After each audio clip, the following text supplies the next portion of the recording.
세계의 유래를 찾기 어려운 면접이지 않을까 싶어요. 예.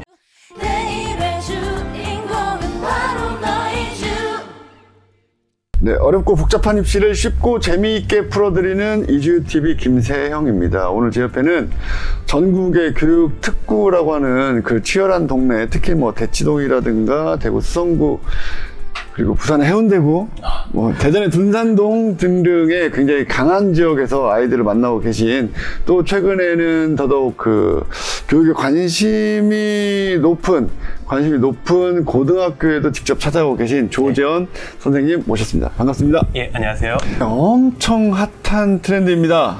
네. 서울대 학교에서 대입 정책 포럼을 내놓았고요. 예. 그리고 그래서 입시 정책, 입시 전형의 변화에 대해서는 지난번에 권정한 소장님과 한번 다뤄보았습니다. 그리고 옆에 계신 우리 조재원 소장님께서는 과학의 논술도 단연간 대치동에서 가르치셨던 분이시기 때문에 실제 문항 분석을 오늘 할 건데요. 자, 경고 드립니다. 어렵습니다. 도입 부분은 쉽습니다. 왜냐하면 면접하는 형식의 변화이기 때문에. 근데 뒤로 넘어가면 내용에 대해서 설명이 들어갑니다. 심화 탐구 내용이기 때문에 반드시 어머님들보다 학생과 같이 보시면 좋겠습니다. 자, 경고. 자, 들어갑니다. 자, 일단 첫 번째, 서울대학교 면접 전형의 변화에 대해서 예. 어떤 역량 부분에 대해서 서울대가 강조하는 것이 있겠습니다. 예. 자, 그 내용은 무엇일까요? 일단은 뭐 오늘 저희가 이 서울대 면접에 대해서 네. 집중적으로 파헤칠 텐데요. 네. 완전히 해부를 해드릴 거고요. 어려워요. 예, 해부하니까 생각나는 게 의대 가야 되나? 자, 이제 우리가 실제로 이제 서울대에서 원하는 학생들이라고 한다면 사실 가장 쉽게는 뭐 학자를 원하고 있다라고 또 서울대만의 부심이 있죠. 네. 네, 근데 일단은 첫 번째 강조되는 게 탐구하는 인재라는 부분이 가장 먼저 눈에 띄고 있습니다. 탐구하는 인재. 탐구라는 그 단어 자체가 어렵습니다. 예, 그렇죠. 학생들 입장에서는 어느 정도 수준이 탐구인지 뭐 탐색과 구별도 안 되고 예, 그런 부분이 없지 않아 있습니다. 예. 그러니까 탐구라는 단어가 들어가려면 결국은 내가 지식을 서치한 걸로 끝나지 않고 자기화시키는 과정과 그다음 추가적으로 내가 무슨 아이디어까지 내면 너무 좋겠지만 자기화까지만 해도 좋겠고 그 자기화가 또 면접에도 반영이 되는 거겠어요. 예, 그렇죠. 네. 예, 그래서 사실은 이 탐구라는 부분을 제 입장에서는 어떻게 생각하고 있냐면 원리에 대해서 조금 더 증명해보고 그것을 이해하기 위해서 우리가 조금 더 노력을 한다라면 그것 자체는 우리가 탐구라고 할 수 있지 않을까라고 생각을 합니다. 알겠습니다. 그래서 탐구하는 인재, 창조하는 인재, 그다음에 실천하는 인재, 탐구 인재, 창조 인재, 실천 인재. 야, 이렇게 묶어놓고 보니까 2022 개정 교육과정의 교육부에서 원하는 인재상과 거의 부합하는 것 같습니다. 네, 일단은 뭐 서울대 입장에서는 선도하는 학교고, 네. 예, 그러다 보니까 이런 부분들을 강조하고 있지 않나라고 보이고 있습니다. 근데 자, 좀 더 이제 디테일한 부분으로 넘어가 보도록 하겠습니다. 그래서 면접 전형을 서울대가 변화시켰습니다. 서울대에서 변화시킨 면접 전형에서는 학생의 무엇을 측정하려고 하는 건가요? 예, 일단은 첫 번째로 얘기하고 있는 게 이 창의적 문제 해결 면접을 제시하고 있습니다. 네, 예. 문제 해결만 들어가면 좋겠는데 창의 참 어렵죠. 두 번째는요? 예, 두 번째는 이제 융합적인 과제 수행에 대해서 이제 말하고 있는데요. 이 부분이 아마 학생들이 느끼기에는 조금 더 좀 어렵지 않을까. 그리고 형식상으로도 조금 더 예측되는 부분이 있어서 그 부분을 오늘 좀 더 자세히 설명드릴 거고요. 아, 그럼 융합과 창의를 하기 위해서는 그 전에 선행되어야 하는 것이 있지 않겠습니까? 네. 일단은 뭐 융합과 창의를 위해서는 기본적인 학생들의 학업 역량. 근데 그 학업 역량이라는 부분이 뭐 단순히 암기를 한다라는 것 뿐만 아니라 거기에 더해서 이러한 학문 간의 이제 융합적인 생각들 그런 것들을 조금 더 많이 노력한 학생들이 훨씬 더 좀 더 쉽게 접근하지 않을까라는 생각이고요. 결과적으로 어떤 교과 내용을 자기가 분석할 수 있어야 된다. 예, 그렇죠. 네. 뭐 단순히 그냥 그 의미를 외워서 답변하는 것보다는 예를 들어서 뭐 물리학 쪽에서 이야기하는 전자기 유도를 생명과학과 연결시켜서도 설명할 수 있는지 뭐 이런 부분들이 중요하다라고 볼 수 있습니다. 그래서 마지막에 보니까 분석적인 주제 토론 면접까지 이어지고 있습니다. 예. 이제 가장 큰 변화라고도 보이고요. 실제로 이제 뭐 실행상에서의 문제점도 있겠지만 아무래도 이제 학생들이 가장 어렵게 느끼겠고, 그다음에 실제로 이제 준비 과정에서도 가장 힘들지 않을까라고 보이는 것이 이 주제 토론 면접이 아닐까 생각합니다. 이 부분도 일단은 뭐 예시 문항을 보면 어느 정도 방향성이 나와 있고요. 그걸 통해서 조금 더 자세히 설명을 드리도록 하겠습니다. 저는 하여튼 이게 가장 큰 변화긴 하죠. 토론이 들어가는 것인데 학생 입장에서는 합격을 위해서 내가 얼마나 우수한 학생인가를 드러내고 싶을 네. 것이고, 또는 내 얘기만 하다 보면 저 친구는 다른 사람 얘기를 경청할 줄 모르냐는 감점이 생길 것도 같고요. 그렇죠. 그리고 또 사교육 입장에서 본다면 네. 이걸 아이들 대비를 어떻게 시켜주긴 해야 될 건데, 그렇죠. 그럼 서울대를 지원한 학생들을 또 모으고 모아서 토론을 시켜야 되는 것이니 예, 어렵다. 만만치 않습니다. 네.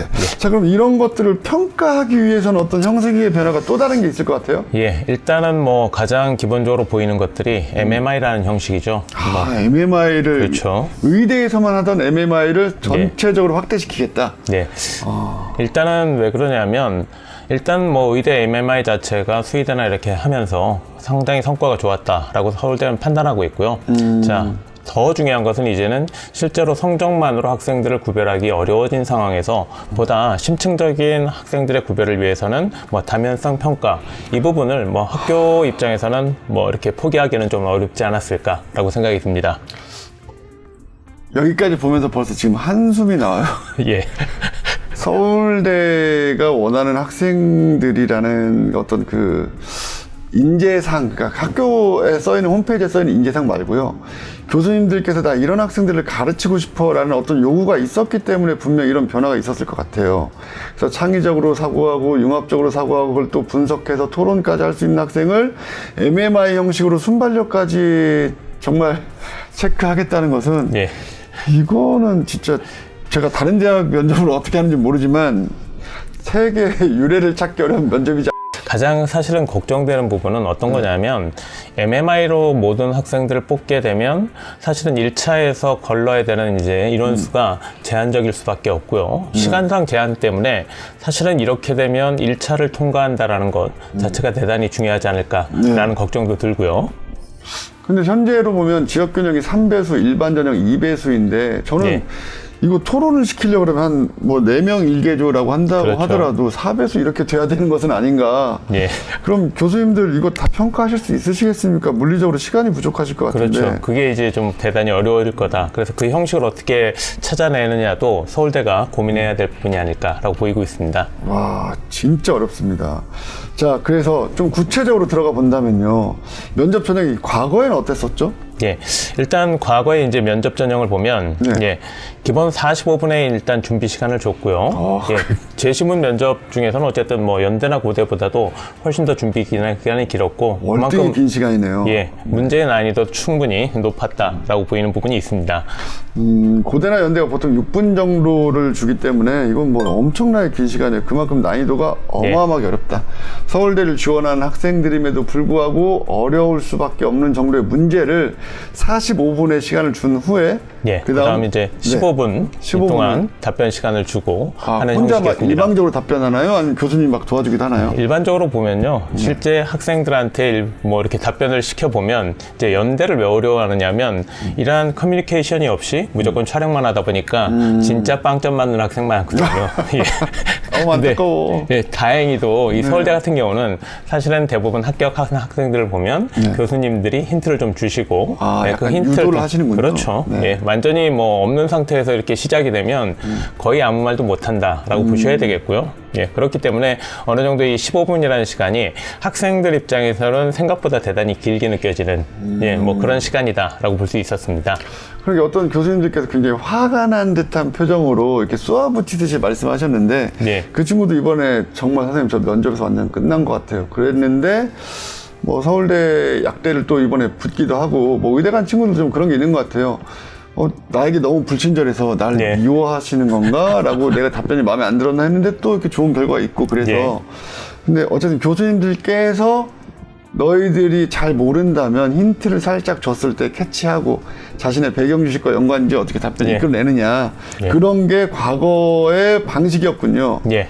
자, 실제로 이제 기출 문항도 한번 소개해 주시면 좋겠습니다. 예, 일단은 뭐 저희가 기출 문항을 통해서 과연 앞으로 이제 예시되는 문제들과 비교했을 때 어떠한 변화가 있을까에 대해서 좀 더 정확하게 봐야 되는데요.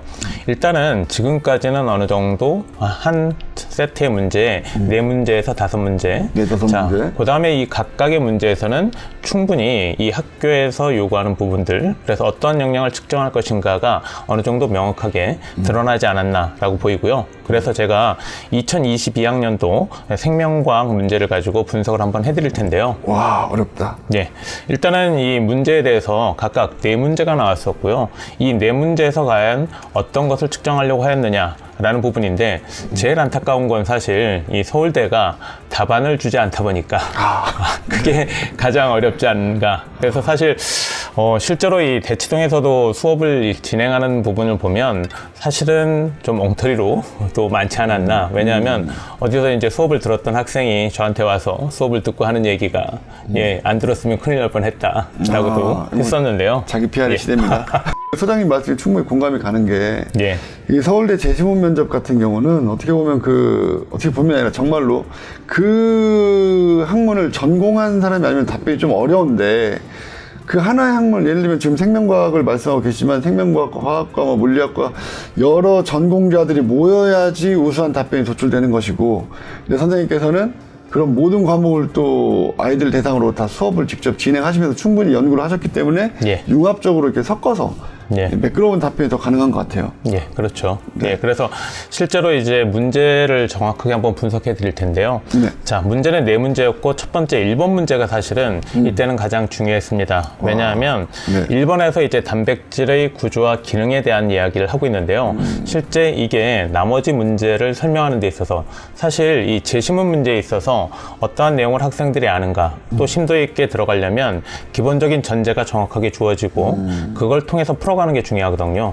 항상 맨 앞이 제일 중요하네요. 그렇죠. 예, 그래서 이게 논술과는 가장 큰 차이인데요. 논술 같은 경우는 일단은 가면 갈수록 좀 어려워집니다. 그렇죠. 문항별로 이렇게 점점점 요구사항이 까다로워지죠. 그렇죠. 예, 단계를 좀 더 높여가면서 반전도 있고 한데, 사실은 제시문 면접 같은 경우는 앞에서 어느 정도 제안을 하고 그걸 통해서 나머지 문항들을 좀 풀어갈 수 있는 그런 형태의 스타일의 문제가 좀 많다라고 보이는 거였고요. 그래서 특히 1번 문항을 풀 때 제일 중요했던 게 뭐냐면, 사실은 이 학생들이 1번 문제를 풀 때 단순히 생명과학이 아니라 화학적인 개념을 통해서 이 생명과학을 해석할 수 있는가가 가장 중요했고요. 이게 가능한 학생이었다면 실제로 나머지 문항도 어느 정도 충분히 유출을 하지 않았을까라는 부분이었고요. 그다음, 예. 그래서 단백질의 여러 가지 수소결합인가요? 예. 그런 것들로 인해서 인력 뭐 이런 네. 거를 좀 답변해야 되는구나. 그렇죠. 네, 제가 이제 고등학교 때 공부한 화학으로만 말씀드리면 뭐 그런 내용이네요. 예, 그래서 실제로 이제 이론 심화까지 어느 정도 이루어졌고요. 네. 이게 왜 어려웠느냐면, 사실은 이 당시에는 교과 과정 중에 단백질이 나오긴 하지만 구조라는 부분에 대해서는 나오질 않았거든요. 그래서 지금은 구조를 배우나요? 어느 정도는 이제는 이게 논술에도 많이 출제가 되었고요. 그러다 보니까 이제 학생들 중에는 이 부분을 탐구를 통해서 진행하는 학생들도 대단히 많고요. 저도 사실은 밖에 이제 수업을 갈 때 항상 학생들한테 하는 게, 적어도 단백질은 우리가 알고 가자. 단백질이 어려운 거 아닙니까? 예. 근데 이제 그 부분을 어느 정도 이해해야 그 다음에 이제 탐구를 하더라도 연계성이 좀 되니까요. 예. 그런 부분이 있었던 겁니다. 다른 녹화할 때 이성훈 소장님이랑 단백질의 일생이라는 책에 대해서 얘기가 나와서 그 책 너무 예. 어렵더라. 예. 논문 모음집인데 난 무슨 말인지 하나도 모르겠던데 예. 이 학생이 이걸 읽고 이해했다고 하는 거예요. 예. 큰일 났네요. 네, 대단하다 싶었는데. 예. 자, 그래서요, 생명과학과 화학의 유기적인 어떤 연계를 통한 답변이 필요한 것이다. 예. 그래서 실제로 우리가 화학에서 배우는 결합이라든가 분자 간 인력, 이러한 부분들을 정확하게 이해하고 그걸 바탕으로 이 단백질의 구조가 왜 유동성을 갖게 되었는지를 설명해야 되는 문제였고요. 예. 이 이론 심화가 되면 2번 문제에서는 이제 조건에 대해서 가장 일반적으로 묻는 게, 실제로 학생들이 실험을 우리가 해석할 수 있느냐. 특히 이 부분을 제가 자세히 설명드리는 이유는, 자, 실제로 서울대에서 제시문으로 이제 저희한테 준 게 있는데요. 그것을 보시면 상당 부분, 이게 아주 많이 달라지지는 않았구나 라는 것도 내용을 보실 수 있을 겁니다. 근데 단백질의 열변성이 일어나는 것도 이것 때문인가요? 예, 그렇죠. 그래서 이 부분이 왜 학생들이 어려워했냐면 일반적으로 저희가 이 단백질에 대해서 배울 때는 교과 과정상으로는 바로 그 열변성, 약간은 그래서 이 단백질의 구조가 약함이 부정적으로 배우게 되거든요. 근데 네. 사실은 실제 생명과학에서는 이 단백질의 구조의 유동성이 열변성이라는 단점 하나만 빼면 모든 것이 장점이거든요. 예. 그래도 고기 구워서 약간 딱딱해 맛있는 거 아닙니까? 예, 그렇죠. 제가 냉동 삼겹살 좋아하는 이유도 예. 수분이 쫙 얼면서 그렇죠. 약간 그 조직 구조가 깨지고 예. 네, 딱딱해서 씹는 맛이 있다. 좀만 더 나가면 삐 소리. 네, 알겠습니다. 네. 그럼 그런 면접이 지금 변화가 됐다고 말씀하시는 거잖아요. 예. 어떻게 변화가 된 거예요? 예, 그래서 실질적으로 이 대학에서 측정하고자 하는 것들이 네. 자, 일단은 첫 번째 대학에서 얘기하는 것은 창의적 문제 해결 면접에서는 그렇죠. 예, 크게 6가지에 대해서 이야기하고 있습니다. 예. 첫 번째, 열린 문제 상황. 두 번째, 현실적인 문제 해결. 그 다음에 세 번째가 다양한 참고 자료. 그 다음 네 번째, 이 부분 중요한데요. 탐침 질문이 있고요. 그 다음에 전략과 방법을 평가하겠다. 그 다음에 마지막 창의성. 이렇게 얘기하고 있는데요. 사실 제목은 분명히 창의적 문제 해결 면접인데 제가 볼 때 이 6가지 중에 사실 가장 중요한 부분은 크게 3가지라고 보이고요. 그게 열린 문제 상황하고 다양한 참고 자료, 그다음에 탐침 질문. 이 부분이 창의적 문제 해결 면접에서는 중요한 포인트가 되지 않을까라고 생각하고 있는 부분입니다. 열린 문제 상황이라고 하는 것은 답이 꼭 하나로만 정해질 수는 없다. 예, 그렇죠. 요건 이해할 수 있겠어요. 예. 근데 다양한 참고 자료는 제시문에 너희가 읽을 거리를 많이 줄 거니까 충분히 분석해라. 예. 요것도 이해 갑니다. 예. 근데 탐침 질문이란 건 무엇인가요? 자, 이 부분이 사실은 지금 제시되는 부분은 엄밀하게는 탐침 질문이라기보다는 어느 정도 학생들을 힌트를 주고 유도하는 식의 라는 건데요. 실제로 이제 이 합격권에 들기 위해서는 학생들의 답변이 어느 정도 되어야 되겠고요. 그러면 그다음부터는 좀 어려운 질문이 나오겠죠. 예, 그래서 제시되는 내용과는 탐침 질문이 조금 차이가 있지 않을까라고 보이는 부분입니다. 어떻게 보면 교수님들께서 학생들에게 어떤 힌트를 주면서 약간 유도를 하셨을 때 예. 어떤 교수님은 좀 적게 주시고 예. 어떤 교수님은 좀 많이 주셨던 거를 예. 제도화시킨 건 아닌가라는 생각도 듭니다. 그렇죠. 아예 그래서 탐침 질문의 예시 자료까지도 어느 정도 만들어주고 있는 걸로 봐서는 일단 뭐 서울대 입장에서도 그런 고민도 많이 하고 있다라고 보입니다. 그래서 컨퍼런스 자료집에 일단 그게 탐침 질문까지 예시가 잘 나와 있는 거네요. 예, 예. 와, 그걸 또 분석해 오셨네요. 정말 대단하십니다. 그래서 그 서울대학교 컨퍼런스 자료는 시중에서 흔히 구하실 수도 있고요.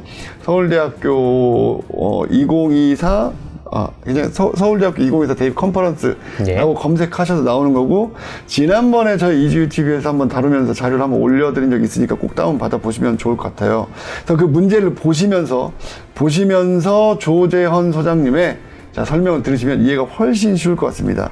예. 거기 나오면 어떤 균열에 대한 얘기가 나오잖아요. 그렇죠. 그 설명을 좀 부탁드릴게요. 저는 이게 무슨 얘기인지 도대체. 실제 이제 이 부분이 형식하고도 좀 말씀을 드려야 되는데요. 일단은 창의적 문제 해결력에 있어서 첫 번째 1번 문제에서 이 부분이 사실 강조가 되고 있거든요. 근데 문제는 이겁니다. 만약에 MMI 형식으로 한다라고 하면 먼저 문제를 다 보여줘야 되는 상황이고요. 자, 이런 상황에서 실제로 이 학생이 만약 1번만 보고 문제를 푸는 것과 1, 2, 3, 4, 5, 4번까지 문제를 쭉 보고 1번은 푸는 거는 상황이 좀 다를 거라고 봅니다. 그러네요. 저는 그 생각 못 해봤는데. 예. 그럼 단계별로 보여준다면 전자칠판에 1번 답변, 2번 답변 이럴 수가 있는 거고. 그게 아니라 MMI식으로 전체 문제를 다 한다고 한다면 제시문을 미리 다 통으로 보여준다는 하는 건데 그게 어떤 차이가 있다고 생각해야 될까요? 왜냐하면 일단 1번 문제에서 창의력을 측정함에 있어서 이렇게 제시하고 있거든요. 다양한 시각적으로 관찰되는 부분을 말할 수 있는가라고 얘기하고 있는데, 사실 뒤에 문제에서 수식을 주어지고 있고 조건에 대해서 주어지기 때문에 거기에 당연히 제한될 수밖에 없고요. 그걸 본 학생이 더 다양한 조건을 찾는다라는 거는 대부분 엉뚱한 대답이라서 사실은 큰 의미는 없지 않을까 라고 보이는 부분이라서, 제가 보기에도 여기 이 유형에서 만약에 창의력을 측정한다? 그러면 1번 보여주고 그 다음 그게 끝난 다음에 2번을 보여줘야 되는데, 문제는 그러면 시간적으로 엄청나게 걸린다는 얘기죠. 이런 문제가 생기는 겁니다. 그러면 서울대 면접일자가 뭐 한 3박 4일쯤 이렇게 돼야 되는 그렇죠. 거네요. 예, 그러면 이제 다 끝나는데 그것도 그동안 또 학생들 다 가둬놔야 되니까 예, 그게 가능할지. 유출되면 안 되니까요. 그렇죠. 예. 엄청 서울대가 진짜 큰 마음을 먹었네요. 예, 그래서 문제 유형도 그래서 개발이 정말 잘 돼야 되고요. 그래서 1번을 통해서 나머지 이제 추가적으로 나오는 문제들이 뭐 탐침 질문을 통해서 조금 더 전개되는 형식이 되어야 사실은 서울대에서 얘기하는 창의력 측정이 가능하지 않을까라는 생각도 하고 있고요. 예. 자, 그러면 그 문제를 하나씩 뜯어보겠습니다. 예. 거기 보면 어떤 그 유리병에 이게 깨지는 금이 가는 크랙이 생기는 그 예. 단계에 대해서 그림을 보고 자, 네가 무엇을 생각하냐 하고 질문들이 이어지고 있거든요. 예. 자, 그 단계를 하나하나씩 좀 세세하게. 예. 그래서 이걸 준비하는 수험생들이 아, 나 이렇게 스텝 바이 스텝으로 준비하면 되겠구나. 예. 이런 답변을 일단 준비를 이렇게 하겠구나. 예. 라고 생각할 수 있게 자세히 설명해 주세요. 예. 네. 일단은 그래서 1번 문제에서부터 어떻게 해야 되느냐 하면 전반적으로 이제 단순히 그림만 보여주고 조건은 딱 하나였습니다. 압력이 변할 때 균열이 가는 상태를 보여준 다음에 이거에 대해서 설명하시오 라고 했기 때문에 이 단계에서 일단 변인에 대한 구별이 정확하게 이루어져야 되고요. 시각적 관찰. 예. 아, 네. 그 다음 두 번째 문제에서는 균열 수식 자료를 주고 조건 해석을 시켰는데요. 실제 뭐 수식 자체가 아주 어렵게 나오지는 않습니다. 어차피 과학에서 나오는 수식들이라는 것이 비례, 반비례, 뭐 커야 제곱 비례, 제곱 반비례 정도이기 때문에 이 부분에 대해서 학생들이 이제 생각하면 되는 거고요. 그래서 이때 통제 변인이 뭐고 조작 변인이 뭔지 이런 걸 통해서 실제 내가 어떤 조건과 어떤 조건 사이의 관계를 설정해야 되는지 이런 것들을 정확하게 설정할 수 있으면 되는 거였고요. 시각적으로 관찰하면서 아, 이게 무엇이 변인이어서 어떤 결과가 나오겠구나. 네. 라고 일단 생각을 하는 것과 또 이게 가지처럼 나와 있으니까 네. 학생들이 뭐 다양한 수학적인 생각도 할 수 있을 것 같아요. 근데 뒤를 봤더니 수식이 나와요. 예. 그럼 무엇이 상수고 무엇이 변수인지 이거부터 시작해서 그렇죠. 분석을 시작해야 된다고 말씀하신 거고 네. 그 다음은요? 자, 그 다음에 이제 변인 설정하고 균열의 총 길이를 계산하시오. 사실 이 부분에서 학생들은 좀 멘붕이 올 수 있고요. 잘못 빠지면 사실은 대단히 어려워지는 부분의 하나인데요. 뭐 그래서 열린 문제 아니겠습니까? 예. 그래서 사실은 이제 이 변인 설정이 완벽하게 되어 있느냐? 그렇지 않습니다. 그래서 본인이 이것을 정해야 되고요. 또 하나는 문제에서 총 길이를 구하라고 하다 보니까 학생들은 그 숫자에 일단 빠질 수밖에 없습니다. 재야 되는 거 아니에요? 그렇게? 예, 반드시 이거를 뭔가 수치적인 답으로 답변을 해야 된다고 생각하는데 사실은 문제에서 요구한 것처럼 내가 조건을 어떻게 설정하느냐에 따라서 답은 완전히 달라질 수 있는 거거든요. 네, 그 예. 식은 주었잖아요. 근데 예. 식을 어떻게 활용하는 방법이 또 달라질 수 있는 건가요? 그렇죠. 그 식도 우리가 활용을 할 때 내가 처음에 통제 변인으로 어떻게 설정하느냐. 즉, 사실 이러한 유형의 문제는 어차피 조건을 누가 얼마나 정확하게 쪼개고 그 조건 하에서 해석을 하느냐가 중요한 거기 때문에 가능하면 최대한 본인이 설정 자체를 조밀하게 해서 그래서 최대한 쉽게 할 수 있는 형태로 한 다음에 간단하게 계산식으로 나타내면 사실은 답변 자체의 숫자는 별 의미는 없다라는 얘기죠. 예, 그래서 이 부분이 아무래도 열린 문제 상황이라고 해서 처음에 얘기했던 이 부분과 연결이 된다고 보고요. 사실은 그 문제를 내면서 그 해석 자료에는 1번 문제에서 이제 창의력을 측정하겠다라고 했었는데 실제로 창의력이 구분되는 부분은 이 3번 정도의 문항이 아닐까라고 보이고 있습니다. 근데 저는 사실 그 수식을 보면서 네. 길이를 구하러 가면 우리는 또 적분밖에 생각이 안 나고 네. 이 개수가 이렇게 있는 거 보니까 약간 나뭇가지 모양이어서 아 여기 또 피보나치 수열 딱 그게 제가 빠진 함정이네. 길이를 구해야겠다. 그렇죠. 예. 그렇게 되면 실질적으로 학생들은 거기에서 이제 빠져있게 되기 때문에 실제로는 조건보다는 자꾸 숫자에만 집중하니까 실제로 답변이 조금 더 좀 어려워지는 그런 부분이 있는 거죠. 저는 학생 수준이군요. 대부분 다 그렇습니다. 다들. 저도 그렇고요. 사실은. 그래서 결과 분석하고 추가 수행을 실험해서 심화 이론을 활용하는 것인데 예.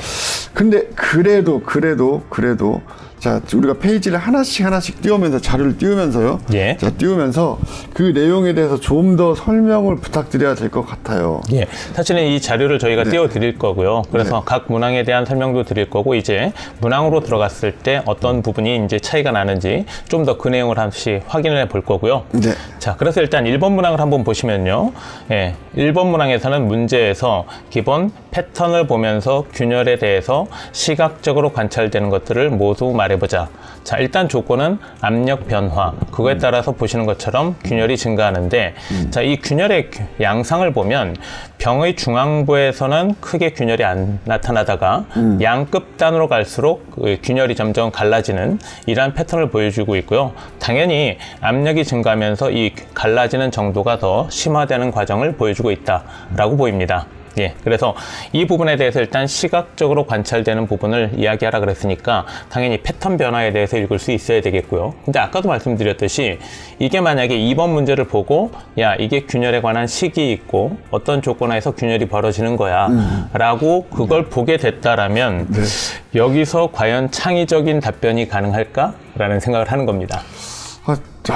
어렵다. 저는 여튼 이 그림을 보면서도 유리병이 깨지기도 하는구나. 없는 문제를 만들진 않으니까요, 보통. 예. 이것과 두 번째 가운데부터 이렇게 뭔가 한 줄기 선이 쫙 가는데 이게 용케 안 깨지고 버티고 있네요. 네. 뭐 이런 얕은 생각, 얄팍한 생각을 하게 되는데 그렇게 또 분석해 주시니까 그렇구나 라고 생각할 수 있겠네요. 그래서 가운데 중앙에서 시작하고 위보다는 아래가 좁은 쪽이 압력이 더 받을 것 같은데 또 그건 아닌가 봐요. 그렇죠. 일단 뭐 병의 형상 이런 부분도 분명히 영향을 주는 거고요. 사실은 유리병을 제조하는 과정에 있어서 사실은 이게 두께 차이가 생길 수밖에 없거든요.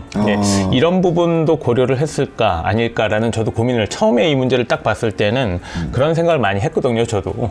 근데 보자마자 학생이 이거 어떻게 생각합니까? 거의 불가능하다고 보이죠. 하지만 분석한 입장에서 저희는 또 가르쳐야 되니까. 자, 그 다음에 그럼 이제 식으로 넘어가 보도록 하겠습니다.